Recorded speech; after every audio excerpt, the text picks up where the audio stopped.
wouldn't have any reason to know this, but I have taken on a volunteer assistant coaching job at North High with the throws squad for the track team. Okay. And so I'm monitoring the weather much more closely now than I used to. And look, are we going to be inside or outside? Is the meet going to happen or isn't it? And it's a whole new ball game for me. You like this new role, doing that? Oh, goodness, yes. Yeah, it's a delight. The young athletes have really given their all, and you can tell who's really excited to be there and who's just kind of going through the motions and try to spur everybody along. And I'm happy to report, I think we've got 14 athletes, and I've got one that hasn't set a PR yet. Everybody else has improved over last season's marks. Nice. And some of those are pretty big PRs. We've got a discus thrower who's 60 feet improved over last year. Wow. And that sort of thing. A shot putter who's gonna make a dent in the postseason, maybe. Has some real potential there. Some really young throwers with a lot of potential for the future too. So it's another way to give back. And I will confess to your listenership, as a Greensburg Pirate graduate, it feels weird to be wearing North Decatur colors. I was going to say, that's a change for you. But it's been a really nice transition that they've made very easy for me. Everybody's been so kind and giving of their time and counsel. And like I said, the athletes are really giving a really good effort to improve themselves. And it provides a lot of joy and purpose for me, too, to give back in a different way. Well, and great interaction for you to kind of build that relationship with the youth as well. Yeah, absolutely. I don't do a lot of the juvenile work in my office. That's Elizabeth Lecker-Hostetler, who specializes in that. But, these are all folks who are going to be citizens in our community. They're going to be productive and contributing. And so they're going to be voters, they're going to be workers, they're going to be leaders, they're going to be they're going to fill all kinds of roles in this community. And I think it's important to give back where we can, and public service is one way to do that. That's the job. But this is another way for me to volunteer and give back, and also get outside and get some sunshine and these positive interactions as these young people succeed has just been a breath of fresh air. Good. Glad you're out there and becoming a Charger. Once a Charger, always a Charger. Oh, well, I can see it sticking. I can see it sticking. That makes sense to me. What's going on over at the prosecutor's office? I was just trying to get some statistics on that because I didn't have them all ready to lined up to go this morning. We had 111 cases that we filed last month. And I'm trying to pull up how many we disposed of, because that'll help give me an idea of how efficient we were, if you will. And, we have been in the past pretty efficient. We come pretty close every month to disposing of as many as we file. I try not to have my teammates too focused on that, because I don't want them sacrificing the outcome of a case just to get it done and just to be efficient. Yeah. But if the system is working the way that it's supposed to, the analogy I've used over and over again on this show and other places is it's sort of like a bathtub. You've got water flowing in, and then you've got in the tub itself is sort of in our system, and then there's a drain when you're done. And so the question is the faucet on? Is the drain open? And is that system functioning right to have the same kind of, or is there going to be a backlog, or is the water going to drain out because we're giving away cases too easy? So 111 filed last month and about 84 resolved. That's actually one of the more inefficient months that we've had in a long time as I look at it. A lot of misdemeanors and low-level felonies. Not a whole lot in the way of major felonies. And that could be for a variety of reasons. Some of them are because the major felonies are set for trials. Sure. And those are coming around. We've been joking that this is going to be the summer of trials ahead of us. We've got a bunch set. Okay. We'll try to keep the public posted on when those will be, because those are open to the public. There's no reason any of your listeners couldn't show up and come see a jury trial. But I also know that some of those are getting bumped into the fall. So we'll see how those come out, but we're looking forward to having some of those fights that we have to have. Your listeners may or may not know that most cases resolve via what's called a plea agreement or a plea bargain. And that's just an agreement between the parties to take responsibility in exchange for a particular punishment.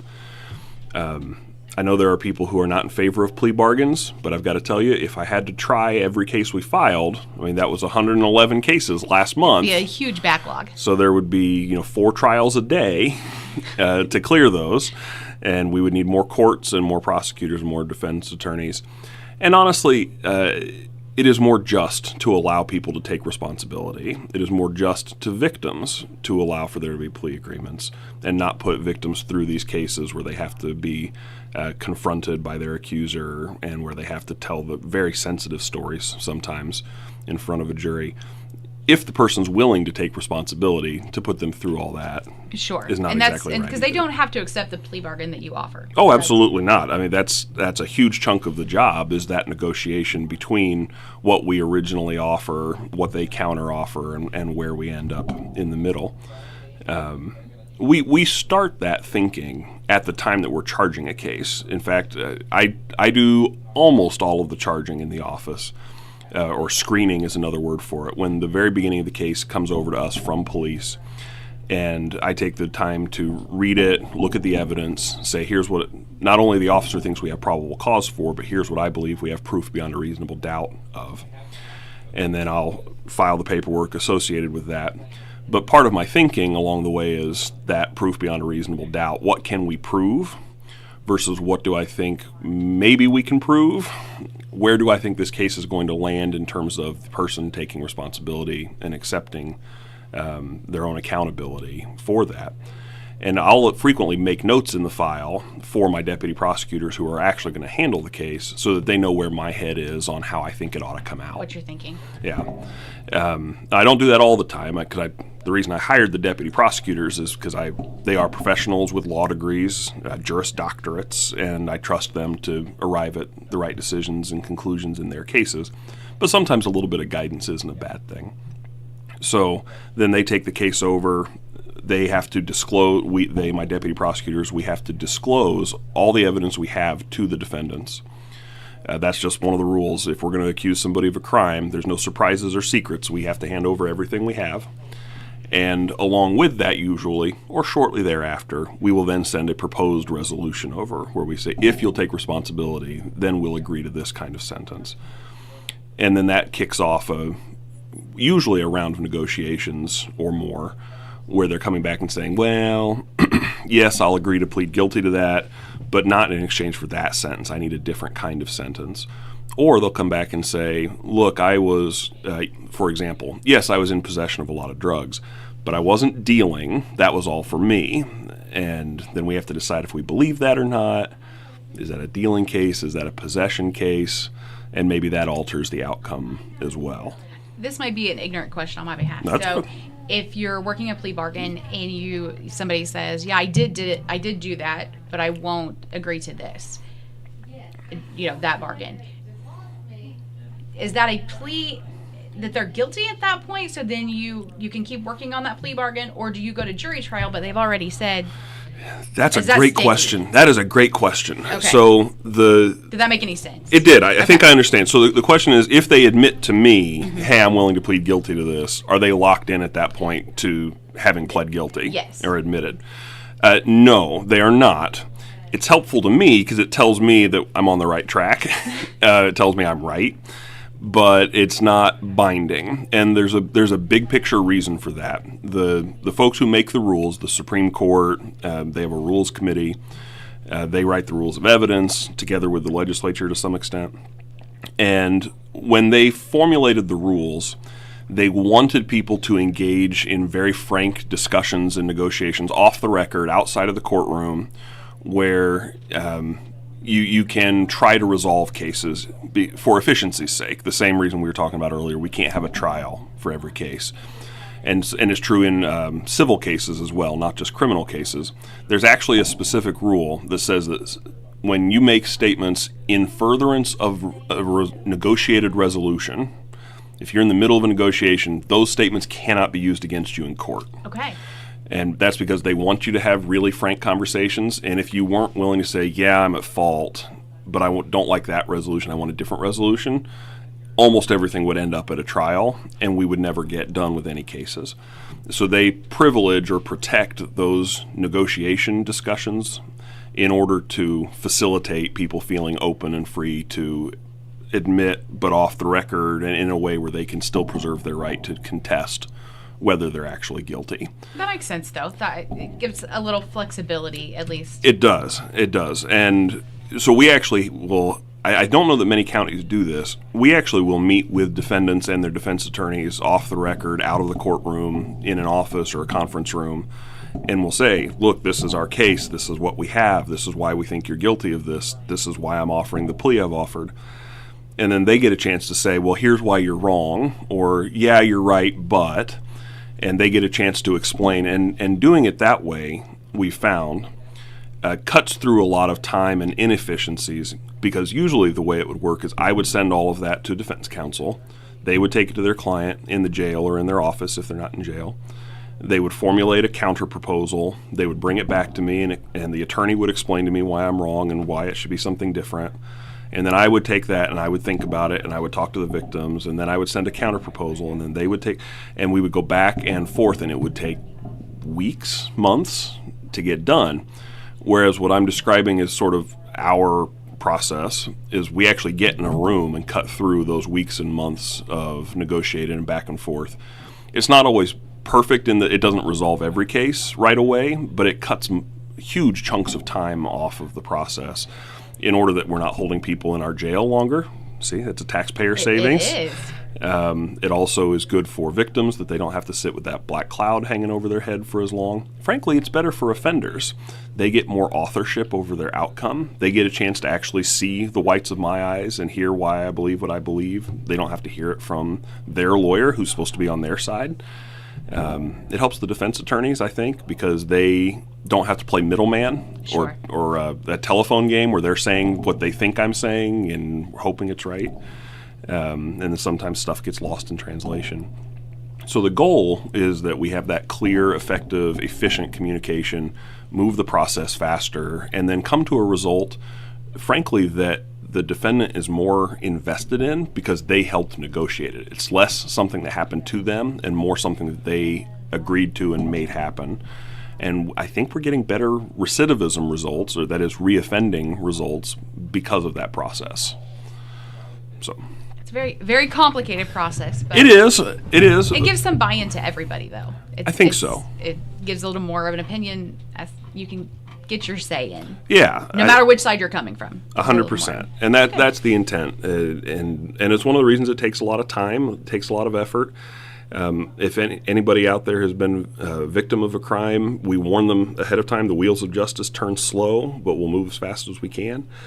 And it is frustrating how long cases can last. And that's, to us, the attorneys who are invested, but not invested in the same way as somebody who's waiting on restitution or has medical bills to pay or has to live with the trauma. And so not having lived through that personally, I can't pretend that I understand. But from an attorney's perspective, we really value that and try to move cases through as effectively as we can on behalf of our public. Is there an average, and I'm not sure if there is, but like case resolution, like from start to finish, is there an average that you go for, or it is what it is? It kind of just is what it is. I could tell you sort of anecdotally, without hard quantitative data, it really depends on what the kind of case is, right? As you can imagine, a Walmart theft, a possession of marijuana, driving while suspended case resolves very rapidly compared to a crimes against a child case, or a murder, God forbid, burglaries, drug dealing cases.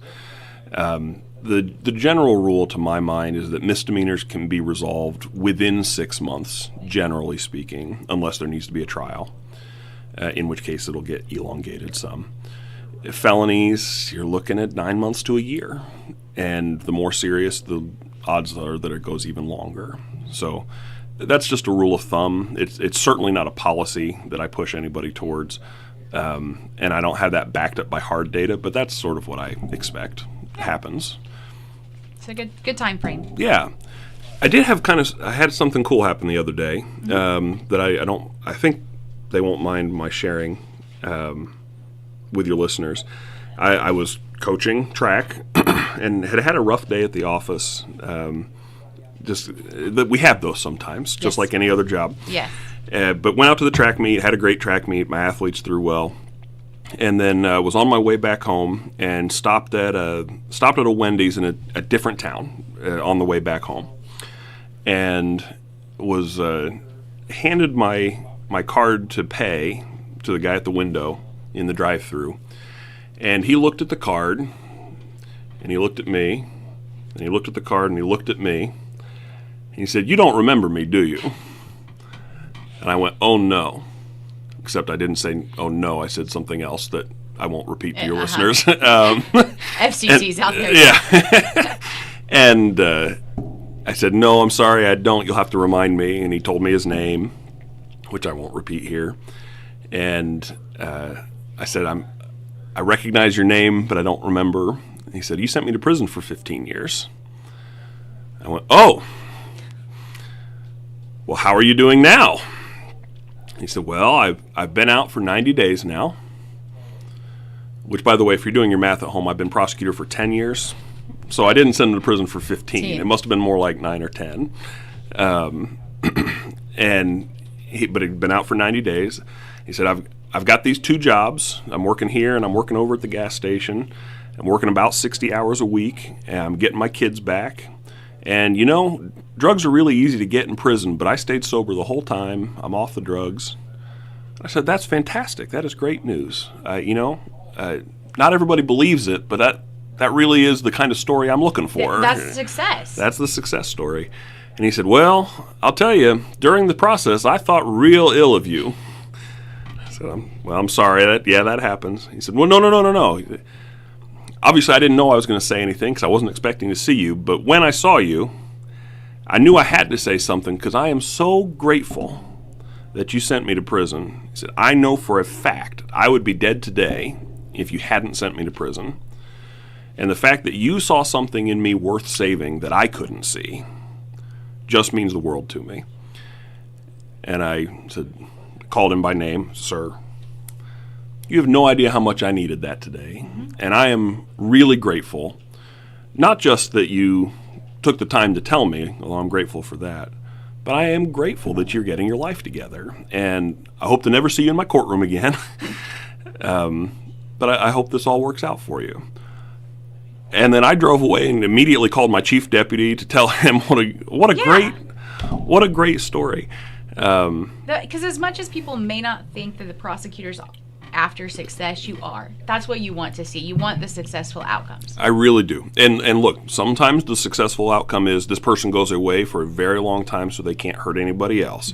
I'm not pretending that every case is one where I want them to come back out, because there are cases where I think they need to go away. And sometimes that's the best situation for them. Sometimes that is a positive outcome. It protects everybody involved. Absolutely.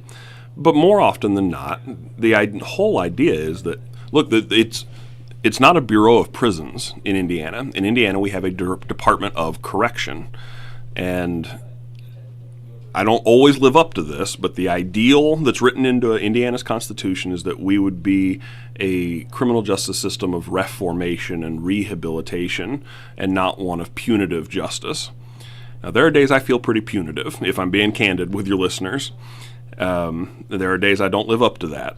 But when I'm on my game and when I'm my best version of myself, the idea is that we are reforming and rehabilitating and rebuilding the harms that have been done in our community. Those are the good days. So, what a good story. I love that. Thank you. I get those on the medical side of the world, and they just make you feel like you're doing the right thing. You know, your listeners may or may not remember, I started just briefly before I became prosecutor working with Chris Stephen over at Stephen Legal Group. And when I was there, and I suspect still, they had a drawer. And I'll modify it a little bit, but the name of the drawer was, "This job's not always terrible." And they stored things like thank you notes or good outcomes or awards in that drawer, so that when you're having one of those days, you can just sort of go through the drawer. And I've tried to do something similar in my office. I'm fortunate to have some bookshelves, and I we have gotten thank you notes from victims and occasionally from defendants or offenders, or people who are in recovery. Organizations we've partnered with have given the office awards, that sort of thing. And I try to display those up behind me so that I can just turn in my chair and look. It gives you a positive. It does. It absolutely does. It really does. And, there are a lot of days where we get those. I try to remind the people that work with me that those are the days we're striving for. And you know what? So far, so good. It's been a really fun 10 years. When you hit a number like 10, you do a lot of reflection. And I've been here for the full 10, and it doesn't seem like it to me that it's been that long. And I'm sure maybe it has for you, but you've just continued to evolve that office. That we certainly have, and there's more coming on that front. It has had to grow in order for us to do the job well and to the expectations of our community. I think that there's still room for improvement and growth. We're going to have some tricky situations with the budget, and whether that's from the federal level of funding or at the state level, and especially at the county level. I've been so pleased to partner with our county council to get my office the resources it needs to meet our mission.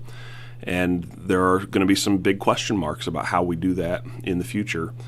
But I'm optimistic that through good stewardship of our resources, we're going to be in a position to do that. I'm very confident in the teammates that I have. We've built a really good team. I'm ecstatic with all of the hires I've made. And if I'm proud of anything in that office, it's having built a good team that works well together. And I just couldn't be more looking forward to the next several years if the people of Decatur County decide they want to return me to office. When you look back at this 10 years, and obviously you've evolved everything, things have changed. We've been through COVID. Mm-hmm. But is there something that stands out for you in these 10 years that maybe a top moment or up there that you've just, whether it's something you've enjoyed or a successful moment that you've had? Oh, goodness. It's really hard to narrow down. I think there was a moment for me. It's not a sexy moment. It was a moment of reflection. We were thinking through why filings are a little bit down since COVID, quite a bit down now compared to say 2019, and we were trying to think through really explain why. And there are simple explanations and there are more complicated explanations. And I've gone through some of this with Sandy in past months as we thought it through, but it's a combination of factors as we think about it. One of the factors is Decatur County is the number 3 county in the state of Indiana for sending people to prison per capita. We have been tough when we've needed to be tough, and people that have needed to go to prison have gone to prison. And I put us second only, or third, only to 2 other counties in the state in our ratio of doing that. But that's not to say that everybody needs to go to prison, and so that's one factor, is that the bad guys who have needed to go away have been going away. Pair that with the explosion in our recovery community in Decatur County, and I don't pretend to take any ownership of that. I've been grateful to be a partner with some of those groups. I've been glad to be a part of the discussions when they have particular people that they want to get out of jail because they're going to help them. And sometimes to say, no, this person can't join you. So it's not an alliance where we're always on the same page. But day in and day out, the partnerships that we have with our recovery community is just head and shoulders better than where it was when I started. And again, I'm not claiming ownership of that I did that, but I was happy to be part of it. And I've been thrilled to see it evolve and bloom while I've been in office. And I think that is a huge factor in the fact that our numbers are down, because people are recidivating, they're committing new crimes at a much, much lower rate, in part because they're getting the help that they need post-conviction. And then the other thing that I think is just monumental is the development of this critical intervention team, the CIT that Mike Eggleston's put together. And we haven't seen the full effects of that yet, but we've seen the beginners. For this, oh my goodness, what an effort on behalf of this community to go and secure with the Community Foundation a $5 million grant for mental health initiatives and care in the jail and for our post-conviction offenders, participants. But especially people who are in crisis, and diverting them from the criminal justice system. People who would have gone to jail for public intoxication, disorderly conduct, minor level batteries, and instead getting them into mental health hospitals or facilities where they can get the care they need. That contributes to our numbers being down a little bit too. But that doesn't mean we're not doing our job. It actually might mean we're doing our job better and getting these people where they need to be, getting them into the health care that they need on the front end, during our system, and on the back end. And I remember reflecting on that and going, this was what we've been aiming for. For 10 years, we've been aiming at a system where on the front end, during our system, criminal justice system, and after conviction, all of these things are working together so that fewer people are committing crimes. And if the numbers are down right now because of that, if I'm right that that's why, then we've done a lot right. Are there other moments that I can point to where we've gotten a conviction on behalf of a child molest victim, or where we've hired interns back to be deputy prosecutors and watched them blossom and really come into their own as professionals? Can we measure the number of jury trials we do? Any jury trial we do is just being a blast compared to the day-to-day of the office. There are lots of moments like that. But reflecting on what has been a job that we're proud of over the years, building something we're proud of, probably is the highlight so far. It's been amazing for me obviously I'm on the other side on the medicine side yes, of it. Yes. But to watch the evolution as well with recovery and now CIT and all of those things, because it impacts their entire life, and not everybody gets the opportunity to see that. They may see them as an addict or whatever, and so it makes a huge impact on their life knowing they have the support to keep going. So. I think it's a tremendous development for Decatur County, and while I don't claim to have done it, I'm happy to have been part of it. Yeah.